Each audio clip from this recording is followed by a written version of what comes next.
Hello and welcome back to OC Avery. I'm Oliver, and in today's video it's the final time that you're going to be seeing all of the birds actually all separate like this, all the cocks and hens separate. So that's this week's video where it's going to be the final push. It's the last week before we pair the birds up, which you'll see in next week's video.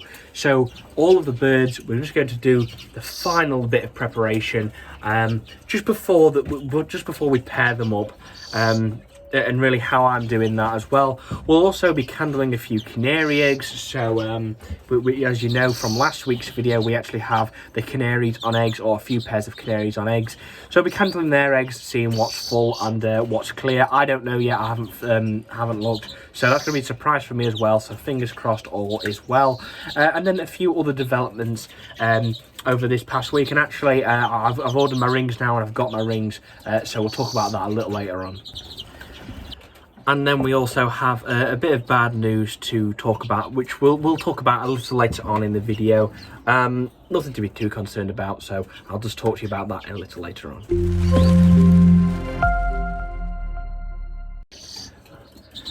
So just like last week's video, we're starting with the conditioning supplement. So this week on the menu is Pearl Morbide. So I want to give this to the birds just before the breeding season again. Now, currently when I am filming this, it's 23 degrees outside. It's absolutely lovely. The clocks have changed as well. We've got about 13 hours or so of daylight, so it's really working nicely and in favour for pairing up next week and the final push for the breeding season. So this week on the menu it is Pearl Morbide. So what I've been doing with this is, rather than just giving it 100 grams of Pearl Morbide to 200 ml of water, I've done the recommended dosage, of course, but also to it I've added a few other supplements. So if you remember, a few weeks ago we added a calcium supplement. Well, this week I've chosen that, considering that we are doing the pairing up next week, we just want to make sure the birds are in tip-top condition. For that, then I've added some Omnivit to this. So that's just a fertility and conditioning supplement by Versalaga. So that's gone, going to go to all the birds now soon. All the red polls, the canaries, the finches outside, and all the mule and hybrid pairs in the other bird room. So I'm going to dish that up for all these guys now, and we'll watch them devour it.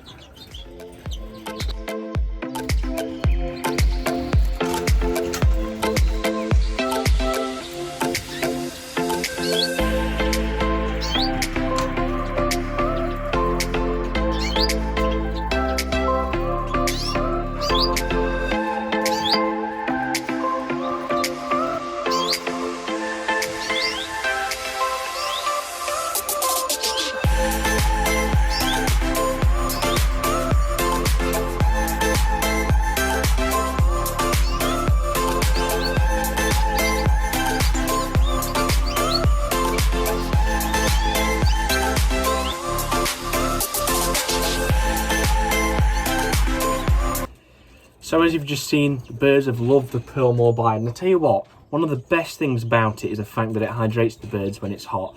So at the moment it's 22, 23 degrees. It is quite warm, and it's definitely a step up from what it was last week at about 10. We want to make sure that the birds are there, they're all right, and especially with some of the small birds like the red polls, they've become so easily dehydrated that you want to make sure that they're getting enough. So they're getting all the water through the drinkers, obviously. But I think as well, actually being able to fill the stomach with something that's good for them, actually does fill the stomach and has a good water content. It's just perfect. And it's got some good nutritional value, and I have had the vitamins, so that's all worked well.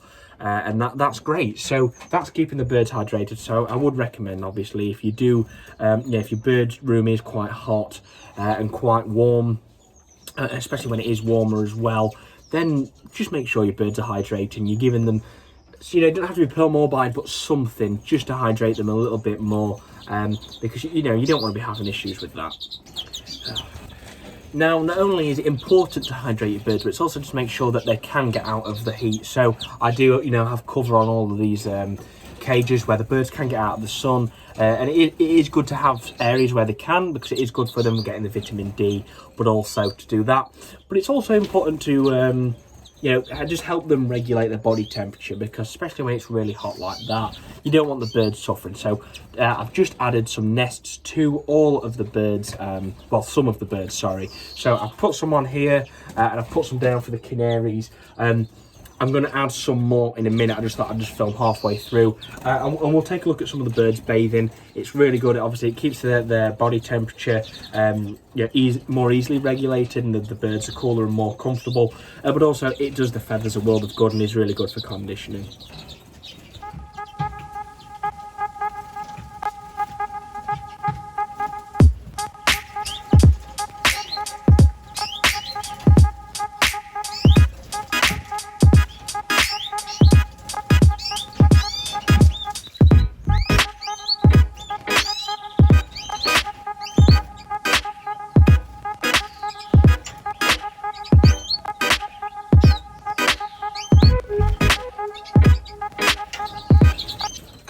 So as we saw in the weekly update of last week's video, we've got 3 pairs of canaries on eggs. We have the pair of satinets, a pair of yellow dimorphics, and a pair of feeder fife canaries.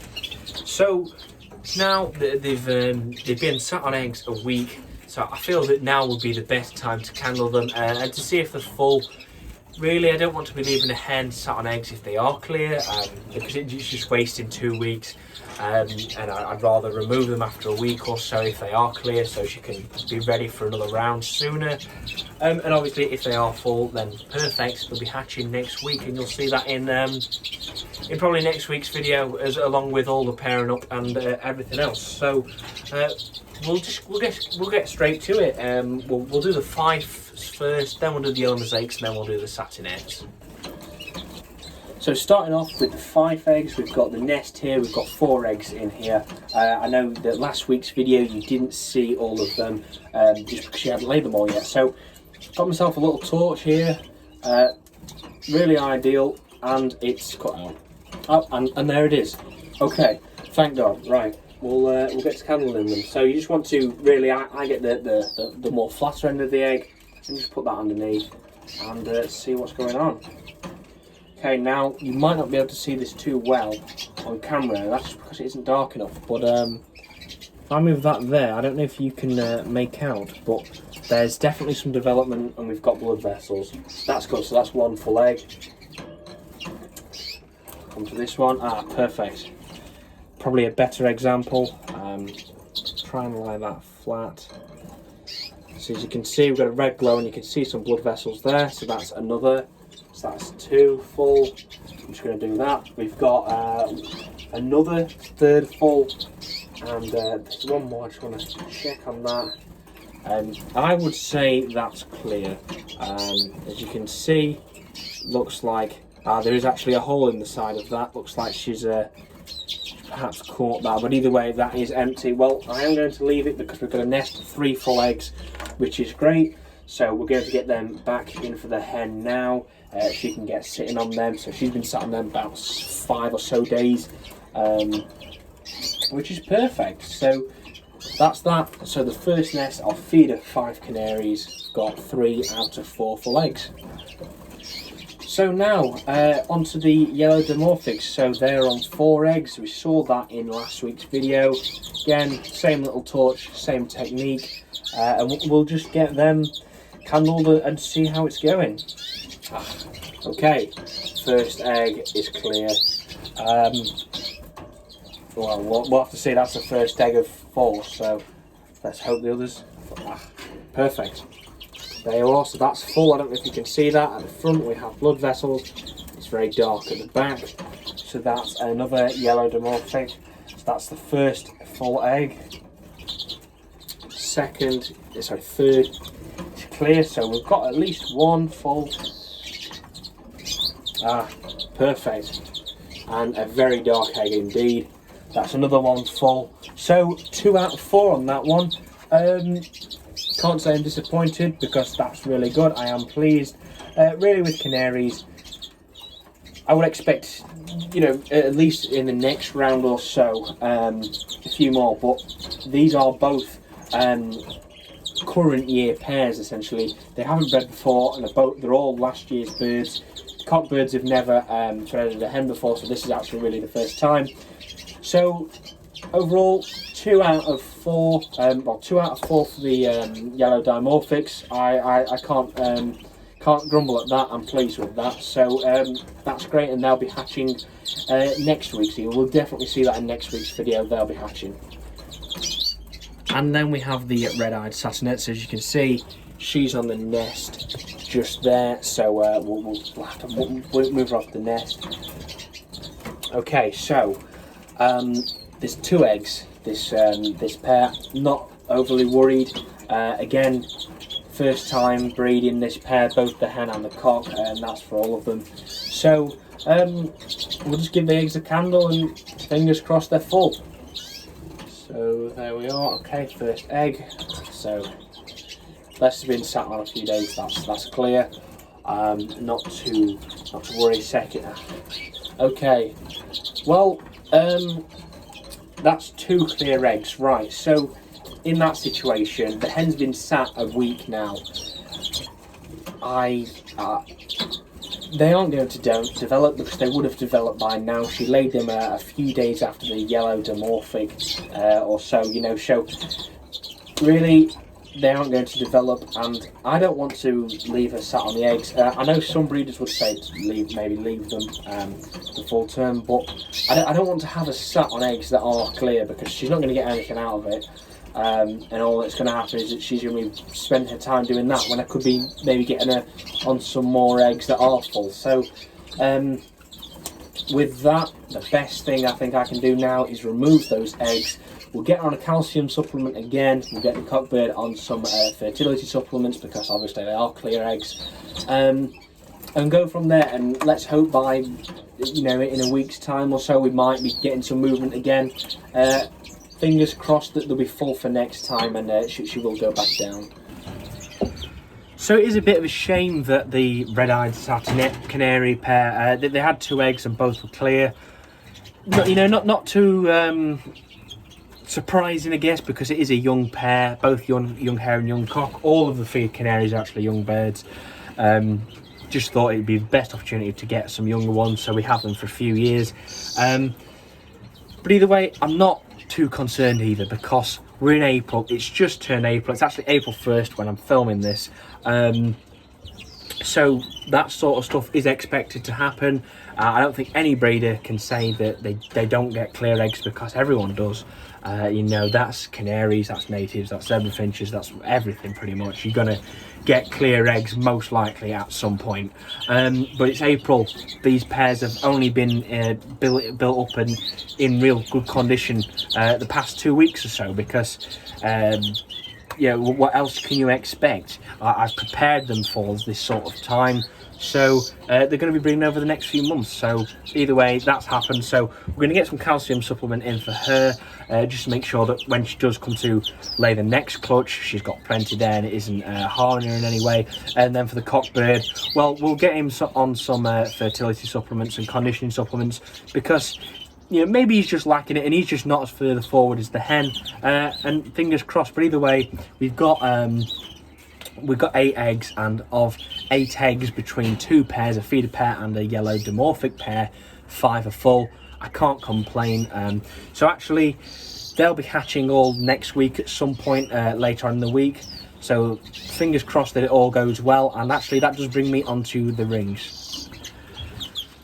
So with my rings, I placed the order this year with the BBC, which is the British Bird Council, and the main reason being is because I primarily keep British birds. There is the other option really of going with IOA, and they're just the 2 main companies I know that are registered and allowed to distribute rings, specifically for the showing and sale of British birds, but yeah, they're just closed rings. So because I'm ordering from the BBC and I don't plan on showing any of my canaries, I decided to get my rings from them for the canaries as well, just rather than having to join a membership with another canary club. It's not an issue, and I wouldn't recommend that if you are wanting to show and breed a lot of canaries and you do you know, join a canary breeding club of whatever type of canary it is, and they'll supply you your rings. But I just chose the BBC this year because I don't have many pairs of canaries, and what I do have I don't intend on showing. So for the new colours, the BBC recommend size G, so I've got 20 G rings. We've got 2 pairs of new colour. Thinking 10 youngsters each is not it's not unreasonable, as they are canaries, so they're generally quite easy to breed. And we do have a new colour hen as well, who I might actually put in with a goldfinch a little later on in the year, and actually she's in with a red poll mule at the moment. So they'll be covering my new colours. For the fifes and the mongrels and the other feeders, E's. So I've got my E's. They'll be used for those guys as well. But I have got 5 packs, and the reason being is because I don't expect them to produce 50 youngsters. That's completely unrealistic. But what I do expect, so touch wood, these are for also the Siberian bullfinches, the green finches. They're going on the goldfinch mule, well, hopefully the goldfinch mules anyway. I don't know, there's something else I've got that needs these, and I can't remember what it is off the top of my head at the moment. So they're for the fifes. We'll just go through quickly. I've got my size J's, so they're for the crossbills and the Norwich canaries. We have the size D's here, so they are for the Siberian goldfinches. I've got 10, got 2 goldfinch hens. If I was to get 5 youngsters from each, I'd be over the moon. So we'll just see how that happens this year. We've got the 2 goldfinch hens, and then obviously the 1 Siberian goldfinch cock. So we'll hopefully get some youngsters out of them. We'll breed them this year. So that's what these are for. And there's always the option to order some more. They're not expensive, and the postage is really good as well. So big thank you to the BBC for that. And then I have 9 packs. It might be 9. No, it's not 9, it's 6 or 7 packs of bees, and they are for my 9 pairs of red polls, 2 pairs of siskins, and the red poll siskin hybrid. So really for 12 pairs which will be producing youngsters which need size Bs, we've got 6 packs, 60 youngsters. I think that's reasonable out of 12 pairs, you know, 5 youngsters each. Obviously some will probably produce more than that, and some will produce less, so we'll see what happens there. But either way, these are from the BBC for the British birds. Obviously you can get them from other companies. I know that the IOA they do the British birds rings as well, and everything like that. And with breeding British birds, you do need closed rings ideally to prove when that the bird was captive bred, and obviously of the correct size as well. There's ring charts on the BBC website as well, so just have a look there, and all the information you need will be on there as well. Now you might remember a few months ago I put a bit of a mention out there of a new project that I'm working on. Now I have just broken up from school. I'm doing 6th form at the moment, and it's our Easter break as such. We've got 2 weeks off, so there's going to be a lot going on over this 2 weeks, and we're pairing up the birds early next week. And then I've got a project which I'm working on, and I'm not going to give any spoilers out because I want to do it as one video. I don't want to drag the videos on just for views, because I'd rather you guys enjoy the video and watch it all in one, really, than over multiple different videos of doing very little of what I'm building. But either way, it's going to be really good. I'm really excited, and I've got a few donations to the channel actually for what I'm building by a few companies, so we'll talk about that in a few videos time when it's actually complete, who's donated what, and just big thank yous to the people who've helped along. So just want to quickly put that out there, so if you do want to see that, make sure you hit subscribe and you don't miss out on that. And it is really something exciting and a good project, so don't miss it.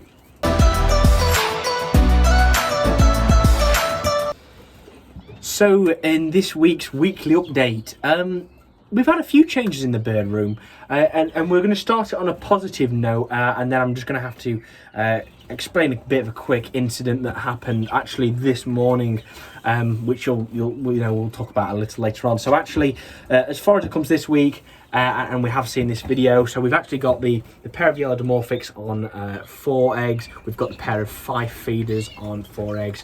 We've got the red-eyed satinette. She had 2, but we've had to remove them because they were clear. Nothing that I'm too concerned about. So then from there we have the another pair of 5 feeder canaries, which are in the process of building. They finally started. They're about a week and a half, 2 weeks later on than the other pair, but they're great, and I'm hoping that they'll be built up so in time for when I pair the British birds up, so they'll be available to take any youngsters or eggs if we do need them to, and we'll have to see how the British get on, because it will be probably the best part of a few weeks before we get any nests. We might get some building. Like I said, last week's video we did pair up the pair of siskins as well with the crossbills. They're getting on fine. She hasn't started building yet, and I think the main reason being is just a bit of a change in environment from being in here to going outside, but nothing to be concerned about. It's just started to turn April, and I don't expect them to really breed until mid-April to late April, so that's good. It's a positive note, and they're all moving in the right direction. Both pairs of crossbills are building but still playing about, and that's probably no surprise to you. You're pretty used to hearing that now, that they're just messing about and really annoying me at the moment, but it's going to happen. That's breeding birds, and especially native birds as well. So that's that with the crossbills. Everything else, everything is in really good condition. All the hens are, the red polecocks are, we've got all the other birds outside. They're in really good condition, and really developing nicely. So fingers crossed that we'll be paired up next week, and we'll get some developments from then. So as you've probably seen in the title of the thumbnail of this video, as I did mention earlier, we've had a bit of an incident. You can't really account for it. It's something always to be aware of, and it actually comes along just following my Natives in Norwich Zoom room interview with Kevin Horgan about pests and protecting your birds. So sadly this morning I came outside, as I do every morning. I come in, I open all the doors up for the birds, open the doors and just let the air flow through and sort them out, make sure the water's all fresh, pearl more bide in the morning or whatever I'm giving them that certain week. But anyway, come outside. I went up to the flight with the crossbill greenfinch hybrid pair, and sadly I have to report that we've lost the female crossbill. Now, I was shocked for what I've seen. I came out and went straight to the bars, and I want to show you a quick video, and it wasn't nice. I did clear it up before I actually took this video a bit. I don't want it to be too graphic and gruesome, but what I think is basically happened is the crossbill hen earlier this morning was hopping about on perches at the front. She does sleep above the window, so there's no, or the front of it, so there's no way that something could get out of it. I think she must have been doing something this morning. And I can only assume that a hawk has sadly managed to grab her. I think it grabbed her through the bars, pulled her through, and took off with her. And obviously I had to rule out other things. Could have been a rat. Well, I think if it was a rat, realistically, there'd have been a lot more blood, and I'd have found her really dead on the floor in front of the aviary. There'd been blood on the floor, feathers, and maybe even the body. If it was a cat, well, there would have been a lot of feathers everywhere. That's generally what cats do. There's feathers everywhere when they hunt something and kill something. That's realistically what it would be for where I live. A fox wouldn't bother them, especially where it is anyway. A fox is too big to even get its paw through the sort of cage front mesh there. So I can only assume that it was a sparrowhawk, and sadly he got her, and there wasn't much evidence there. There was a bit of blood sadly on the cage front, bit of feathers. and that's about it. So I can only assume it was a hawk or flying predators. Grabbed her, pulled her through. You know, it happens. It is annoying, and you just have to try and prevent it as much as possible. Now, what I am going to do is, because of the front of that cage, is the bars are slightly wider. Really, all I can do is put some an extra layer of mesh over that. So I've got some mesh spare, which is the same as this, the same gauge. I think it's 19 gauge, this, or something like that. It's 1/4 inch by 1/4 inch, I think, or 1/2 inch by 1/2 inch, something like that. So I'm going to put that over the front of that flight. We have got the greenfinch cock left. Now, I haven't got a use for him now this year. We don't have a spare greenfinch hen. He isn't of best quality. The reason I got him paired to her was to produce some mutation hybrids, hopefully. But sadly, that won't be happening this year. But it does happen. I did introduce them, as I said in last week's video. They got along just fine, mated several times, and she did start building. But sadly, she hasn't laid, so I haven't got any eggs to even try and float underneath another bird. So it is a sad note, but it looks like we'll have a greenfinch to go, and we'll just have to put something else in that flight. So sad to report, but I guess we'll have to try it again next year, hopefully all going well under some better conditions, and hopefully we'll get some. So that does bring me to the end of this week's video. So I hope you've enjoyed it, yeah, been entertained by it and found it useful. I've made it a little bit shorter today because I know for a fact that next week's video is going to be yeah, quite an epic. It's going to be quite a long one. We're going to be setting up all the nest sites. I'm going to show you how to do that. Going to be showing you each individual pairing, the process I go through as I actually pair the birds up, and which pairs I've decided to put together. So it's going to be quite a long video, but hopefully should be really good. So I hope you do look forward to that. So it will be next next Saturday morning at 9 AM. So make sure you don't miss that. So get your notification bells on if you haven't already. Please do subscribe down below if you have enjoyed today's video and want to follow along with more content. Leave us a like if you have enjoyed today's video, and share this video with someone else who you think would enjoy it. So thank you very much for watching, and I'll see you in the next one.